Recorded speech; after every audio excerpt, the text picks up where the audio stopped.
Friends, आज की video में हम बात करेंगे इलाहाबाद हाई कोर्ट आरओ से रिलेटेड का आपका लेटेस्ट रिजल्ट अपडेट क्या है। देखिए, इससे पहले भी मैंने वीडियो प्रोवाइड की थी जिसमें बताया था कि आपका रिजल्ट सेकेंड वीक में आ जाएगा, लेकिन अभी तक रिजल्ट आने में थोड़ा लेट है। अब लेट होने का क्या क्या रीज़न है, तो आज हम उसी के बारे में बात करेंगे। देखिए, सबसे पहले कि लेट होने की संभावना है उसका, मैं संभावना की बात कर रही हूँ, ऐसा नहीं है कि नहीं आ सकता। हो सकता है इस वीक, यानी कि आपका संडे तक तो बिल्कुल नहीं, लेकिन आपका मंडे ट्यूसडे वेडनेसडे तक रिजल्ट आपका फाइनली आ सकता है। इसके 100% आपकी संभावना है। लेकिन अगर लेट होता है तो उसके क्या क्या रीजन्स हो सकते हैं, उसके बारे में बात करेंगे। देखिए, सबसे पहला एक रीज़न आपका ये बन रहा है कि जो आर ओ तो हो गया था आपका एग्ज़ाम कंडक्ट, लेकिन हिंदी और उर्दू वाला का जो एग्ज़ाम हुआ था वो 7 जनवरी तक कंडक्ट हुआ है। अब रिजल्ट आपका निकालना हो सकता है एपीएस का रिजल्ट अलग से आए, लेकिन आपका आर ओ का जो रिजल्ट है, आर ओ और हिंदी और उर्दू वालों का रिजल्ट एक ही साथ आपका निकलेगा। तो इस वजह से क्या हो रहा है, थोड़ा सा एग्ज़ाम लेट हुआ था, इसलिए प्रोसेस भी क्या हो गई है, लेट हो गई है। लगभग इस रिजल्ट में देखिए, आपका पेपर 8 दिसंबर से स्टार्ट हुआ था आर ओ का, और जो ये लास्ट एग्ज़ाम हुआ आपका हिंदी और उर्दू वाला, तो ये आपका 7 जनवरी का, लगभग 1 महीने का गैपिंग है। इस वजह से क्या हो रहा है, थोड़ा सा प्रोसेस आपका लेट हो रही है। तो ये पहला रीज़न है। और नेक्स्ट रीज़न देखते हैं कि जो नॉर्मलाइजेशन की प्रोसेस है वो सिर्फ एजेंसी आपका एनटीए नहीं करा रहा, उसके लिए बहुत सारी एजेंसी इन्वॉल्व हैं।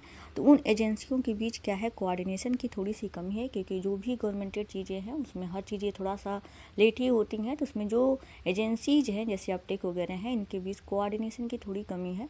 और एक रीज़न ये बन रहा है क्योंकि नॉर्मलाइजेशन की प्रोसेस आपकी होने वाली है, तो नॉर्मलाइजेशन के लिए कोई ज़रूरी नहीं है कि एक ही एजेंसी काम करे, उसके लिए बहुत सारी एजेंसीज हैं, तो एजेंसियाँ मिलकर काम कर रही हैं। फिर भी प्रोसेस आपकी इस वजह से थोड़ा सा लेट हो रहा है। नेक्स्ट रीजन है, देखिए रिवाइज आंसर की का, अगर रिवाइज आंसर की नहीं आने वाली होती तो ऑब्वियसली आपका रिजल्ट बहुत जल्दी आ जाता, लेकिन रिवाइज आंसर की आने वाली है। इस वजह से क्योंकि रिवाइज आंसर की के बाद ही क्या होगा, आपका नॉर्मलाइजेशन प्रोसेस स्टार्ट होगा। तो रिवाइज आंसर की को ही बनाने में बहुत टाइम लगा है, और रिवाइज आंसर की आपकी लगभग तैयार मतलब हो गई होगी अब तक। तो इस वजह से क्या हो रहा है, थोड़ा सा लेट हो रहा है, क्योंकि रिवाइज आंसर की के बाद ही नॉर्मलाइजेशन किया जा सकता है। और नॉर्मलाइजेशन के लिए भी गाइडलाइंस वगैरह बनानी है, क्योंकि जो सिलेक्शन होता था इलाहाबाद हाई कोर्ट का, उसका प्रोसेस थोड़ा अलग था।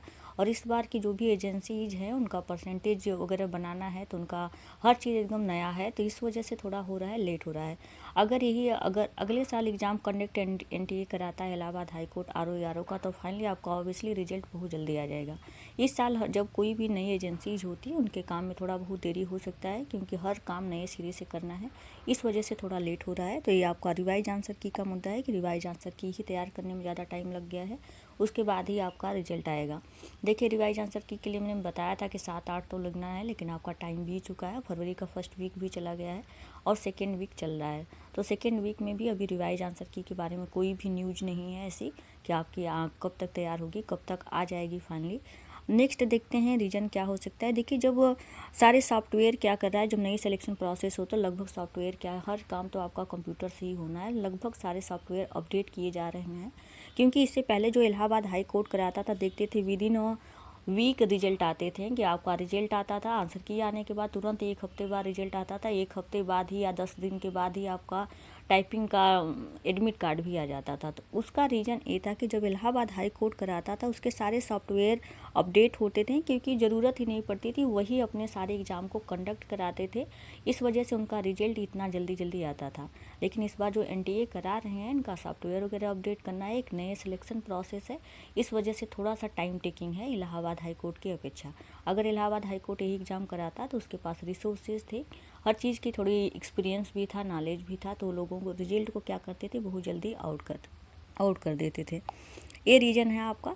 और नेक्स्ट ये है, देखिए कि एनटीए कोई ऐसा नहीं कि बस केवल इलाहाबाद हाई कोर्ट का ही रिजल्ट पे काम कर रहा है और इसी की ही प्रोसेस में लगा हुआ है। एनटीए जो भी आपकी सिलेक्शन कमेटी नहीं बनाई गई है, उसके पास अदर एग्ज़ाम को भी कंडक्ट कराने की जिम्मेदारी है। जैसे अभी दिल्ली में कोई एग्ज़ाम कंडक्ट वो लोग करा रहे हैं, तो ऐसा नहीं है कि बस केवल आपके इलाहाबाद हाई कोर्ट पे ही लगे हुए हैं, उनके पास जिम्मेदारी बड़ा है, उनके पास वर्कलोड ज़्यादा है। इस वजह से जो भी हैं वहाँ के सिलेक्शन प्रोसेस यानी सिलेक्शन मेंबर्स हैं, कमेटी है, बोर्ड बनाया गया, उनके पास जिम्मेदारियाँ ज़्यादा हैं, क्योंकि वो इलाहाबाद हाई कोर्ट के अलावा भी अदर एग्ज़ाम कंडक्ट करा रहे हैं, तो उनकी भी उनके पास जिम्मेदारी है। इस वजह से क्या है, वहाँ पर वर्कलोड ज़्यादा है। वर्कलोड ज़्यादा होने के बावजूद भी क्या है, सिलेक्शन तब भी बहुत लोग एक्टिव है। आपका देखेंगे इलाहाबाद अगर हाई कोर्ट से अपेक्षा आप कंपेयर नहीं करते हैं तो अदर एजेंसीज़ की अपेक्षा एनटीए जो भी कराया अपना रिजल्ट वगैरह को लेकर बहुत ज़्यादा वो लोग एक्टिव हैं और काम कर रहे हैं।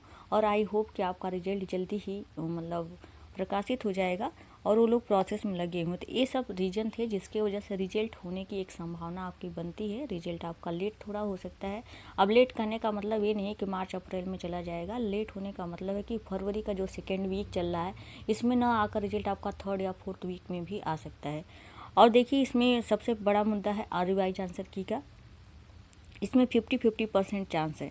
50-50% चांस इस बात का है कि अगर रिवाइज आंसर की आपकी पहले रिजल्ट से पहले दी जाती है तो फाइनली आपका रिजल्ट ऑब्वियसली लेट होने वाला है। तब आपका रिजल्ट आएगा लगभग फरवरी के सेकेंड या थर्ड वीक में। एक कंफर्म है कि अगर रिवाइज आंसर की पहले आती है, आपका जो भी साइट वगैरह आप लोग देखते रहिए, अगर रिवाइज आंसर की पहले आती है तो आपका रिजल्ट ऑब्वियसली लेट होगा और फरवरी के थर्ड या फोर्थ वीक में जा सकता है। ये पॉसिबिलिटी है। अब इसके वजह से ये ना कहिएगा कि आपको कैसे पता है, मेरा बस केवल ये प्रिडिक्शन है, एक अनुमान है। और उसके बाद देखिए रिजल्ट आपका तब फरवरी के थर्ड या फोर्थ वीक में जाएगा तो आपका लगभग 21 से 24 लगभग पॉसिबल रहेगा कि 21 से 24 के बीच आपका रिजल्ट आ जाएगा अगर रिवाइज आंसर की आती है तो। नहीं तो एक पॉसिबिलिटी ये है कि रिवाइज आंसर की क्या होगी, साथ ही निकाली जाएगी या उसकी तुरंत 1-2 दिन के बाद ही रिजल्ट आपका आउट कर दिया जाएगा। तब पॉसिबिलिटी है कि आपका रिजल्ट जल्दी से, जैसा कि मैंने पीछे वाले भी वीडियो में बहुत लोगों ने भी वीडियो बनाई, इस पर बताया है कि आपका रिजल्ट 14, 15, 16, 17 तक आ सकता है। ये मतलब चांसेस हैं, 100% चांसेस हैं। तो थोड़ा आप लोगों को वेट करना पड़ सकता है रिजल्ट को लेकर, क्योंकि इतने सारे टाइम्स हो गए हैं और इसके वजह से पढ़ाई वगैरह पे भी आप लोगों का कंसंट्रेशन नहीं बन रहा है। तो थैंक यू दोस्तों। अगर मेरी इन्फॉर्मेशन अच्छी लगी हो तो कमेंट करके ज़रूर बताएं। Thank you so much.